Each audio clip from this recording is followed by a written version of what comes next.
No secret that convicted felons have a hard time finding jobs. Tonight we introduce you to a convicted felon. He not only became an entrepreneur, but he's in the process of hiring other ex-cons who are looking to redeem themselves. WDEF News' Eric Avani has part 3 of our special report, Shadow of a Felony Conviction.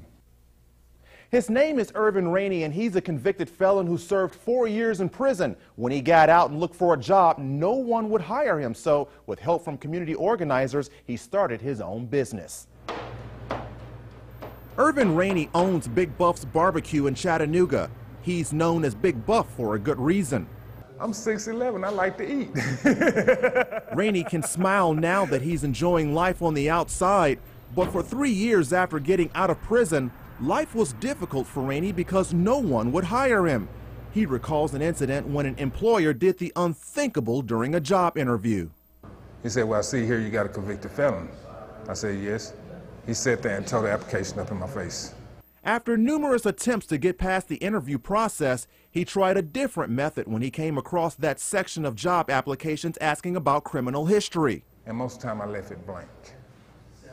That way, I want you to get to know me instead of knowing this paper.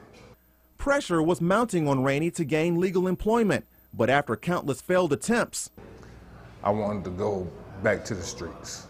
But going back to the streets could have ultimately landed him back in prison, a chance Rainey was not willing to risk.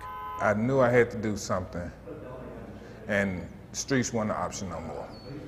Rainey eventually got help from organizations like Launch Chattanooga, Hope, and Glass House by taking classes on business ownership. And now that he is an entrepreneur, he sticks by some good advice given to him by an old man. He said, "You ever find something you love doing, you'll never work a day in your life." And this is what I love doing.